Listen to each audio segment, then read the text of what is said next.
in my crew, my pilot was one of the top pilots, so therefore he was made a lead pilot. And they'd have three lead pilots. They'd have your lead one, and then your high element and your low element. Okay. And he was always one of those leads, and therefore it didn't take us too long to get our missions because we flew so regularly that a lot of them wouldn't fly, but we'd fly every time anything flew. We flew. Mm-hmm. And so it didn't take long to get in our missions on that. So how many planes would fly in formation together in a normal run? Well, there's about 10 of them in each flight, see? Okay. And then there'd be the 3. Okay. And then the bombardment, or the shells or bombs would be, our bombardier on our plane would drop the bombs, and the ones that was flying with us would drop at the same time as to what we did. They'd follow your lead. Right. Okay. And there was 3 of those, yeah, you understand. 3 lead planes. Yeah. In the squad. Okay. And of course the main guy of the field, he flew in the center one, and he was that was the lead of the whole place. So he would decide, that pilot and that bombardier would decide when to release the bombs. Well, they took the course, but that we had a bomb sight and used that Okay. as to where to drop the bombs. Okay, how many missions did you fly? Well, we started out with originally supposed to fly 35.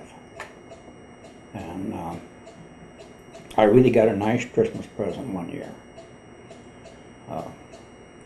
On the 24th of December, I flew my 30th mission. And I didn't know until we landed.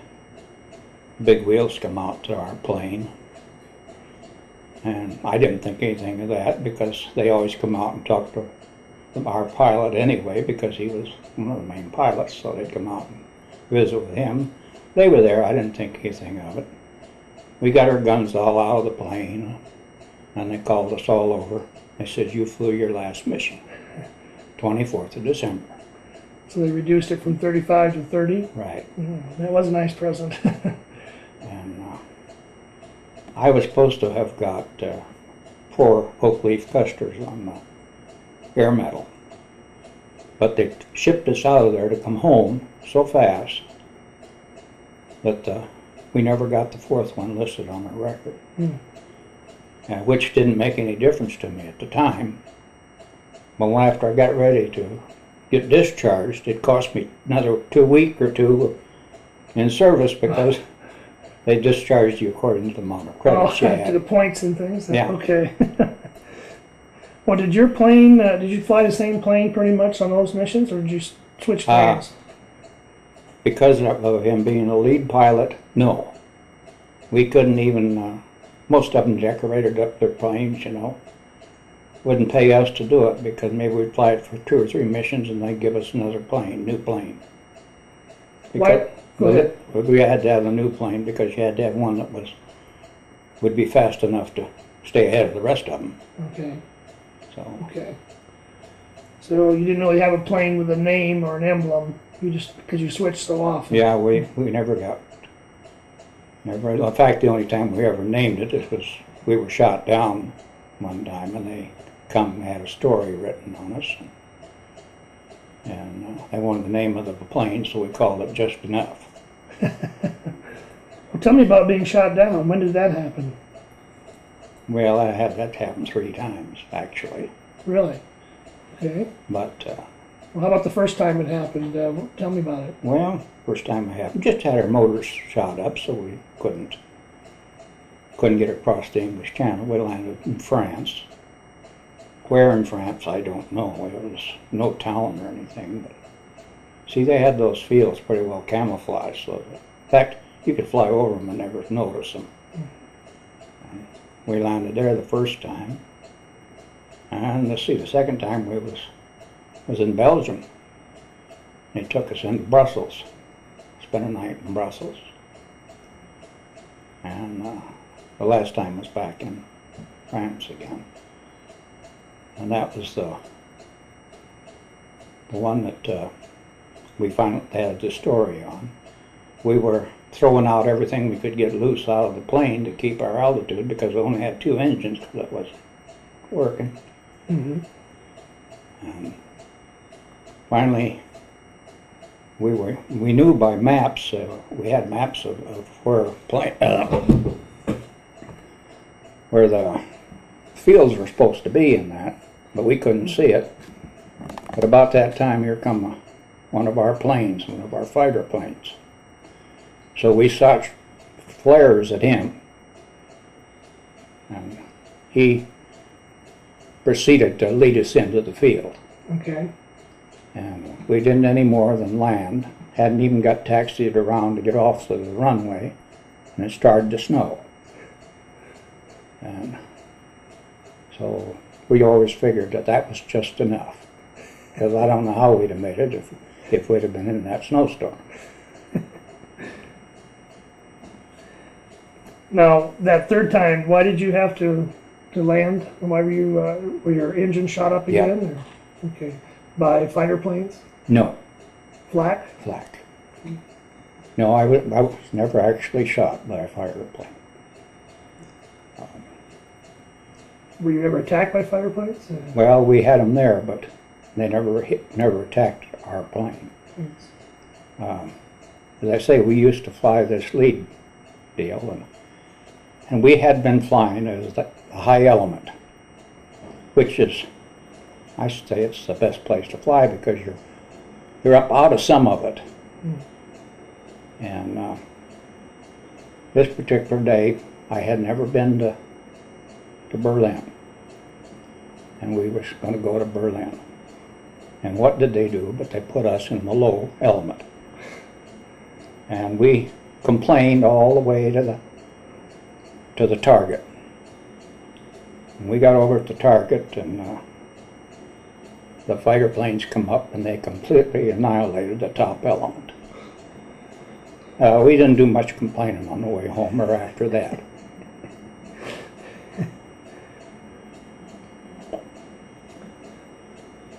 So that must have been towards the end of the war when that happened. Well, I can't It give was you. still in 44. Yeah, it was still in 44. When they got back, he told me that they had their clothes all packed and they were getting ready to list them as missing. Yeah, they'd already picked up our clothes. Why is that now? Well, They didn't get back. They would take your clothes the minute you were shot down. 'Cause maybe you might be 6 months, a year before you'd get back. So we got back to the barracks. I didn't have any clothes. I didn't have nothing. Had to go check it out of supply. Well, how long were you gone after you were shot down? Oh, it was only about 2 days.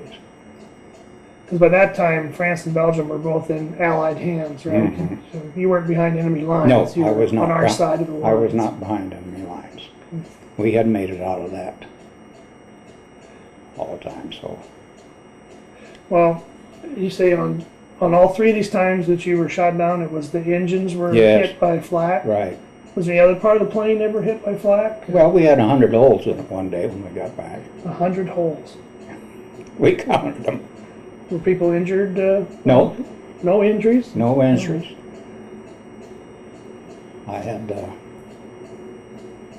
they had, well, the flak even burst and I had, as a tail gunner, I had my shells was on each side of me, you know. Mm-hmm. Well, actually, the flak come through and hit the projectile on one of the bullets, and it knocked the side of the box off and fell out on the runway there, or the walkway.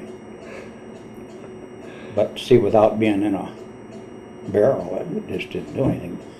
But it sure did stink.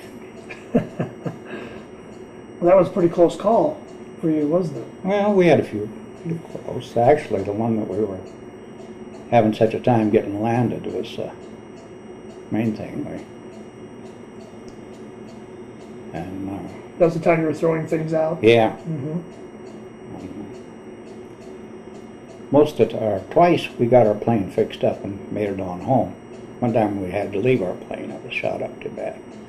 And we hitchhiked with another crew that had been shot down and got their plane fixed.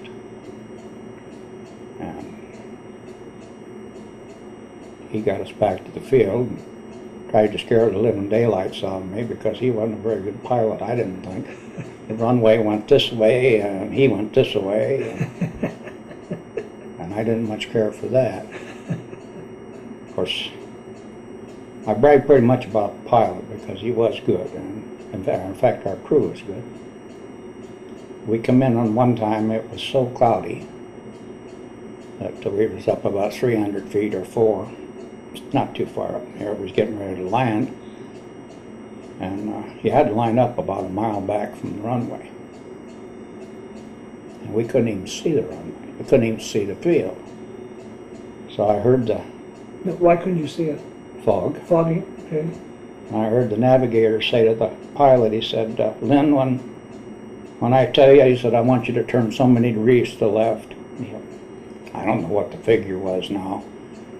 And he said, then when I'm going to tell you again, I said, I want you to turn to the right. Drop your flaps and we're going in. I thought, oh, good. Can't even see the runway and we're going to put our flaps down and go in? Perfect. But he had previously figured this out, and he had landmarks. We could see down to the ground, but we couldn't see off. Mm-hmm. But straight down we could see. And he had this figured out. He knew where we were at. I didn't. Apparently knew what he was doing. Yeah, he knew what he was doing. When he knew what degrees and just how that lined up, and he had it lined up perfect. We went down, and you couldn't hit the runway any better. Well, on your 30 missions, how many of those would you say you ran into quite a bit of flak or resistance? I'd like to know when I didn't. Pretty much every time. Oh, huh? yes. Didn't have what they called a milk run very often, huh? We saved those for the B-24s. Oh. Ouch. I always figured, the B-20, this is knocking the other plane, but the B-24 never flew as high as we did. We flew at 30,000. They flew, I think, usually about 20. And they were ground support. They flew a lot of ground support, knocked out bridges and so forth. Mm-hmm. Our targets were oil targets, engine targets. And that's what won the war over there. There was nothing the matter with their airplanes, but they didn't have any gas for it. Or their other equipment. That was their trouble. They just couldn't. Every time they'd get it fixed up, we'd go bomb it again. And you'd hit one of them oil targets, and that smoke would come up 30,000 feet in the air, too. Mm-hmm. So. Is that places like Palesti, I think you pronounce it, in Romania, or some of those oil fields? They have oil targets in Germany, too. This was all in Germany. Oh, okay. Were most of your targets in Germany on those 30 missions, or are they all over the place? All of them were in Germany. All 30 missions were over Germany. Okay. Well, you hit bridges and trains, didn't you, mainly? No, we didn't. Didn't you? No. No, we never. We always went for the ammunition and the oil targets. Mm-hmm. Was anyone on your crew ever injured? Nope. Really? Was that unusual? Well, not really. I mean, maybe they'd get from flak. Maybe they'd get a little bit, but then it wasn't on it very often. Now, did you at some altitudes have to wear oxygen masks? Oh, we had to wear oxygen all the time, every mission. Pretty much every mission? Yeah. Well, we had electrically heated suits that we wore because there wasn't any heat in the plane. Mm-hmm. And 40 below does get a little cold. Yeah. Well, what kind of a gun were you operating in the tail? 250 calibers. there were two mounted together. They would swing together. Mhm. And then did you have like a bubble that you were in, or how were you able to see out? Well, it was plexiglass around the back of it. Okay. There was a, they called it a lower ball in the belly of the plane, but I didn't fly that. You were in the tail the whole time. What arc of fire did you have there? Did you remember? I mean, how far could you swing left or right? Yeah, you couldn't make a full 90 degrees right, probably a 65 or something like that. And then up and down too. Oh yeah. In fact, I was supposed to have been put it in my position was assigned to me as the ball, and I refused to fly in it, and so then this other guy says, "Well, I'll take it," and so we just switched places. Why'd you want to avoid that? Well, I didn't like to sit all rolled up in the ball with your head between your knees and That's down below. down below, and of course that rolls and turns and clear around, but you've got your head down between your knees and sitting all twisted up. Yeah, I can see why you'd want to avoid that. That's kind of a more dangerous position too, isn't it? Well, they said the tail was actually supposed to be the most dangerous because Really? that's where the fighters could come in, could sneak in on them. From behind. That makes sense. But you said you didn't really see too many fighters. No. Of course, we had our own fighters that would go along with us. They'd fly so far, and then they'd run out of gas, and then we'd pick up another bunch that'd pick us up. And How many fighters would escort you at a time? I really don't know.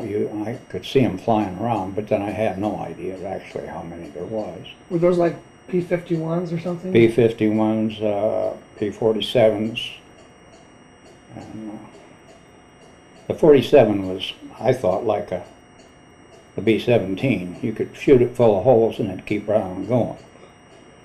Well, of course, then they had that P-38 too, you know, that double deal. Oh yeah? But they could get shot up pretty easy, or a lot easier than the 47s.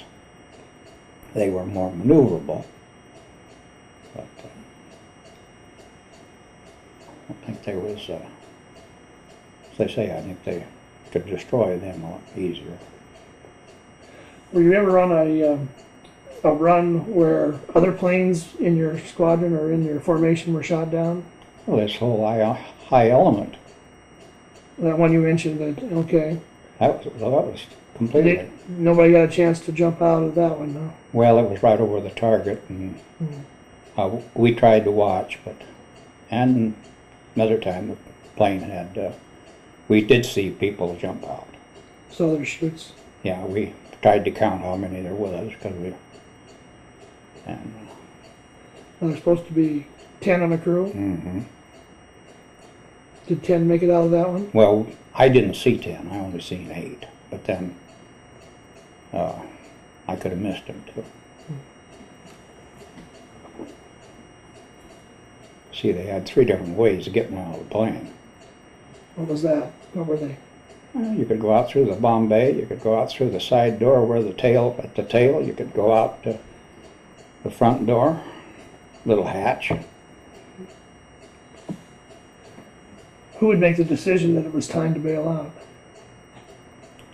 Well, I guess the pilot would probably give the order. He almost didn't give it quick enough, because I about left him on one of them. We had our instruments shot out, and we were going along. All of a sudden we flew into a cloud, and I could feel that centrifugal force of the plane being where it shouldn't be, up, like turning over. And I reached for the door latch, because I was going to get the heck out of there before that thing got twisting around and going down. And about that time he says, "Okay boys, I got it under control now," and he got it back upright, but You were ready to bail out. I was ready to leave. I want no part of that.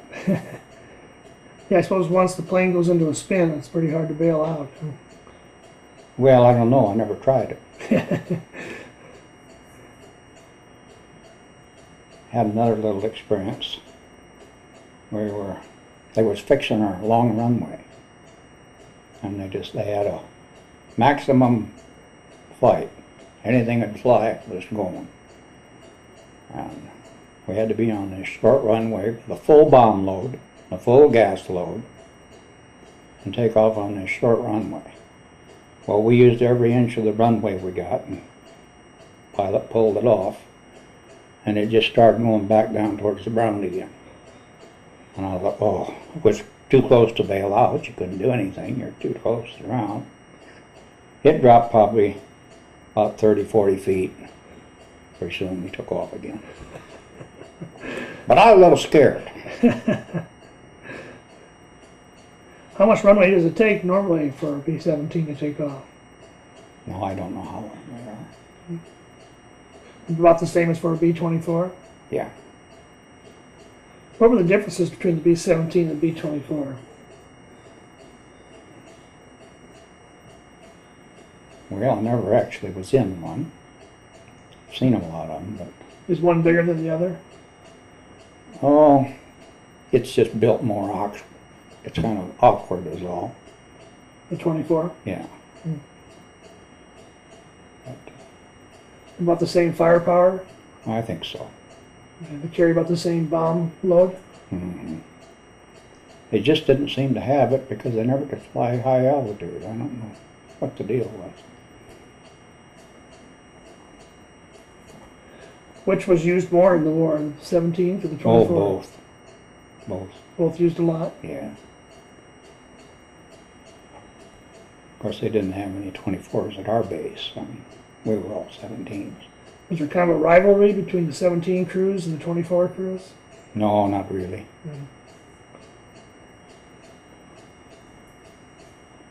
We just knew that some of the missions they went on were milk runs compared to what we went on. Mm-hmm. Was that just by accident, or why was that? Well, I would think it's because we had a better plane, really. At least that was my assumption of it. Mm-hmm. Any other incidents come to mind looking back on those 30 missions, besides the 3 times you were shot down? Well, they had always told me that when you got caught in prop wash, it didn't hurt anything, you know. You'd get caught in the prop wash of the plane ahead of you, and you just go like this, you know. Mm-hmm. And I always said that never hurt anything. Well, I was watching as we were coming off the target and coming home.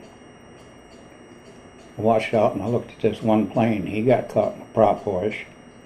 Well, he didn't get out of it. He got into it worse. And his wings folded up on it. And they had to bail out. And the wings of the B-17 folded up? the wings folded up on that prop wash. But they told me that never hurt anything.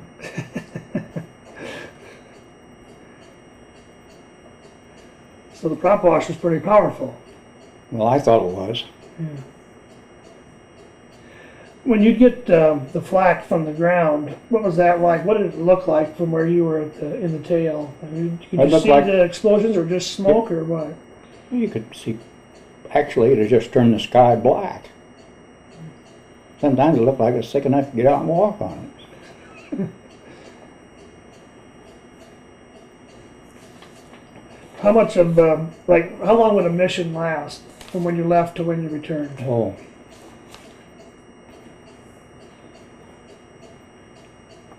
Well, we'd probably take off about 6 o'clock in the morning and get back till about 3 or something in the afternoon.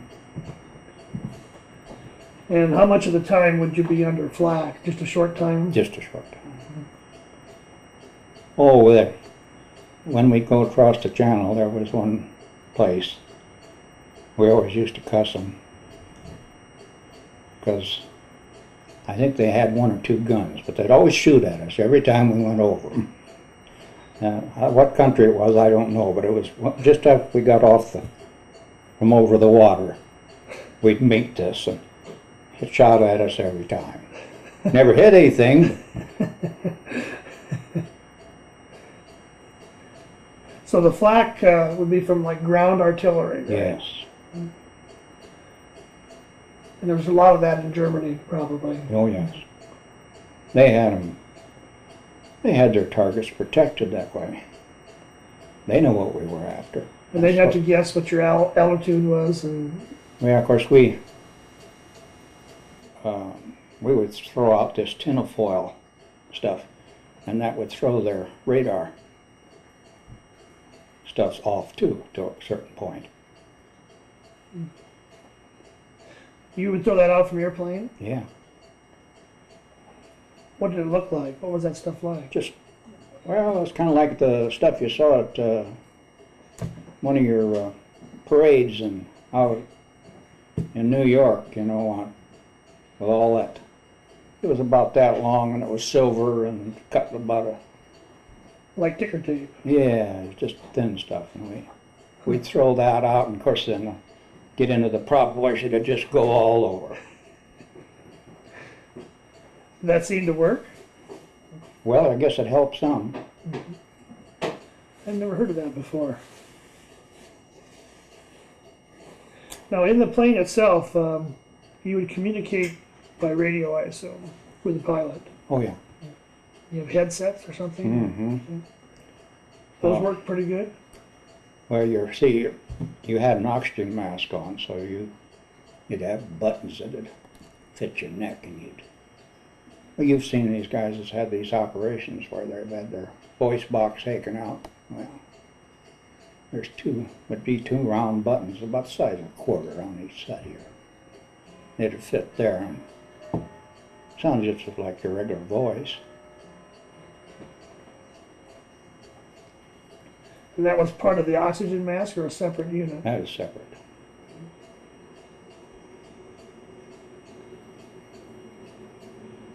I imagine communication in the plane was pretty important on bomb run.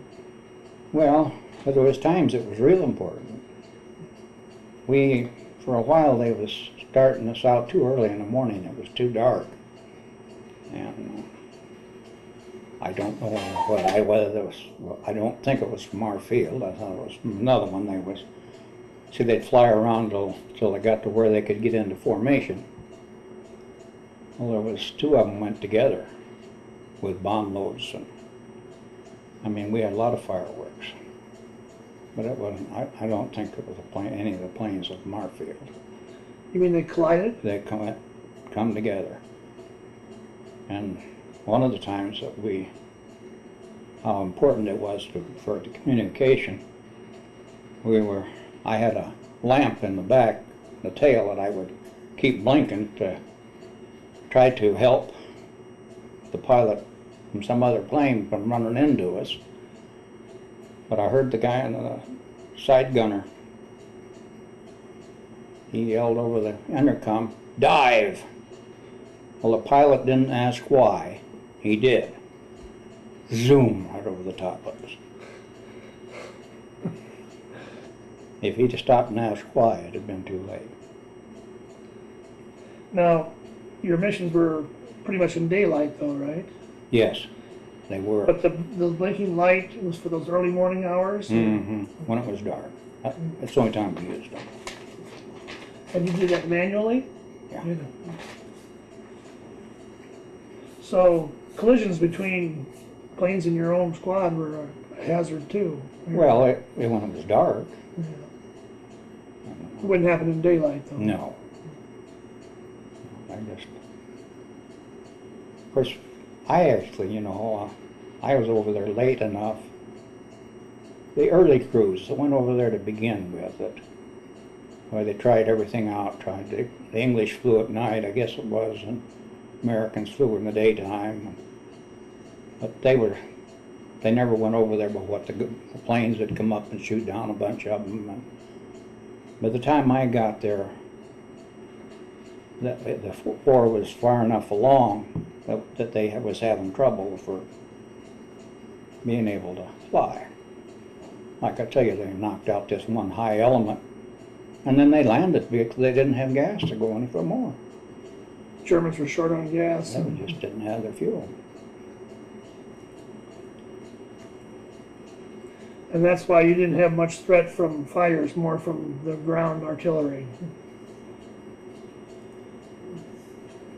Anything else about those 30 missions that comes to mind? Any other unusual incidents or real dangerous situations? Oh, I guess not. How did it feel to get up in the morning and know you were going to go out and risk your life? Was that something that kind of... Well, that's what I really appreciated was not knowing that the last mission, that it was the last mission. I mean, you didn't think anything of it if, you'd have had a bunch more to fly. So you didn't pay any attention to it. But so I didn't... I always kind of wondered what it'd be to fly that last mission. Well, I didn't know it till it was over with. You think you would have been extra apprehensive of knowing it was the last mission? Yeah. How about the other ones, though? It didn't bother you to... I mean, weren't you apprehensive to go up not knowing what you were going to run into? Well, if you walk across the street, something might happen to you, too. That's true. So, I mean, really, we weren't like the infantry was over there in France, and mauling in the mud and being shot at and shot up and that. So and we really had it, I would say, good. Did you lose any friends during the war? No. Either friends you made in the service or friends from here and home? Oh, well, friends from home, but then I don't know, where they... Most of our boys that were in came back. See, like Warren Ness and our mayor that just passed away, Don Clark? Don Clark.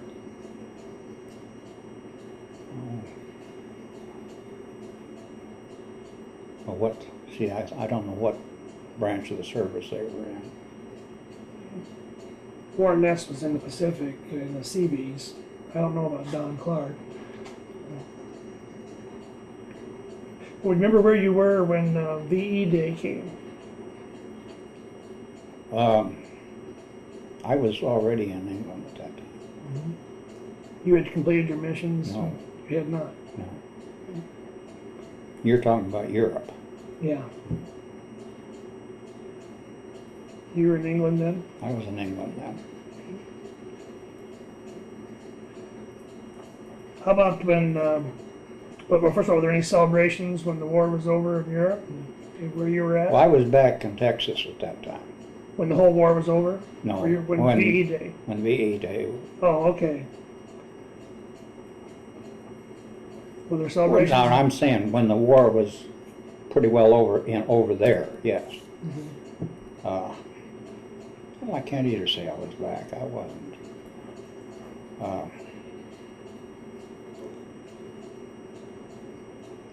I was down in Texas when Franklin Delano passed away. Mm-hmm. And, see, when we came back, they sent me out to Santa Ana, and they give us a choice of two different things, and so I thought I'd better sign up for something, so I signed up to be a gunnery instructor. Mm-hmm. And if I'd have kept my big mouth shut, I guess I'd have ended up over here at Sioux City on the base somewhere. But as it was, I went down to Laredo, Texas, and went to gunnery school. And then they told me I could go to the swamps of Florida, or the hellhole in Arizona, or back out to Las Vegas. Well, I knew what Las Vegas was, so I chose that. So you were an instructor for a while? So I was a gunnery instructor. I instructed on 50 calibers. My wife and I got married, and we spent our honeymoon, you might say, in Las Vegas. Okay. She had a job on the base. We lived in town. Mm-hmm.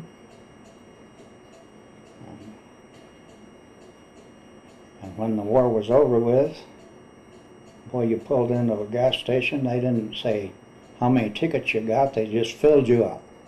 Because you're a serviceman. Yeah, well, after the war was Well, over. no, the rationing was over then. The rationing was over. They just cut loose. And that's when the war was completely over, you're talking Yes. about? You have any thoughts on the fact that the atomic bomb was used to end the war a little quicker? Well, it sure did. You think that was a good idea? Well, war is never a good idea, but I guess if you're going to have it, you just will have it and get it over with. It wasn't a good idea to bomb Pearl Harbor either. Good point. The only thing is that, of course, Pearl Harbor, they got a lot of people that weren't in service, killed them. And I'm sure that we killed a lot of them when we dropped the atomic bomb there in Japan.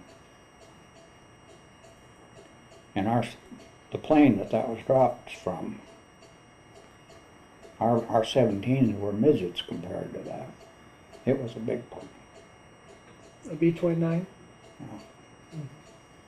I never got to fly in one, but Do you ever have reunions with any of you people who were in your unit? we were supposed to have one, but nobody ever got in contact with each other. And would you like to see a picture of my crew? I would.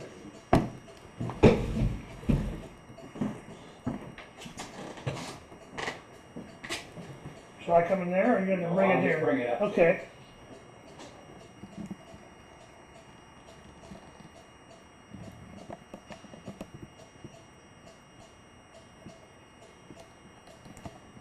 We're wearing sidearms. Is that common? Did you wear that on the mission? They issued to us those at that time, Or? Okay. and you didn't dare let go of it or somebody would steal it from you. But then they decided that that was very foolish, because if you was to get shot up and bail out over Germany and you went down and you had ammunition or guns, your chances of getting out of it alive was a lot slimmer if you had guns. So Better to be unarmed. right. Mm-hmm. Did they give you any instructions on what to do if you bailed out over enemy territory? Oh yes, we had, they give us money, foreign money, so that if we got shot up and that, we could buy our way to a certain extent, and taught us who to look for, what to look for, and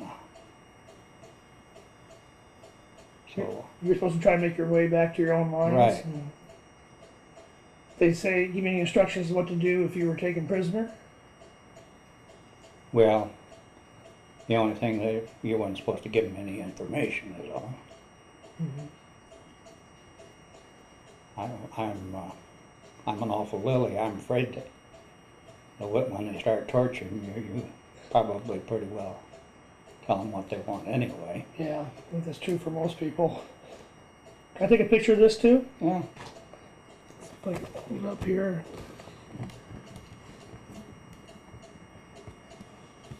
I'm gonna go ahead and just set it down, I think, otherwise I get a lot of reflection here.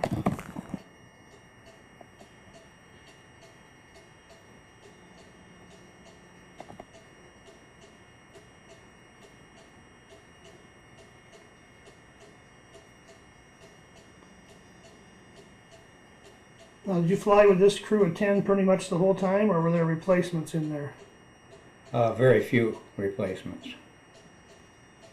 They cut the crew down by one person, and we lost one fellow.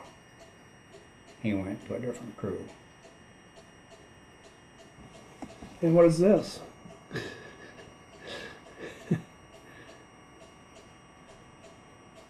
Just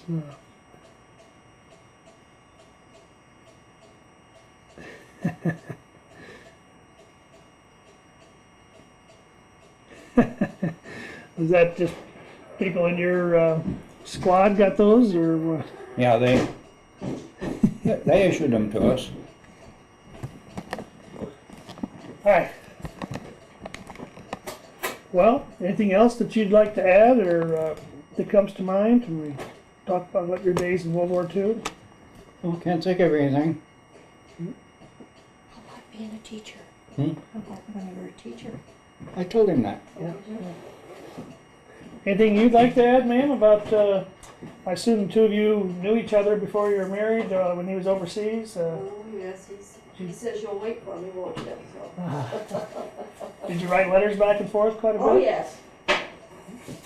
Some of the censored ones we got back didn't amount to too much. They get a letter back and it'd have holes where they'd cut off some things that you'd say. This is an attorney, and he is interviewing Grandpa on being in service. For the Historical Society, where I make a record of the veterans' experiences. So anything else you'd like to add? Or? I don't think so.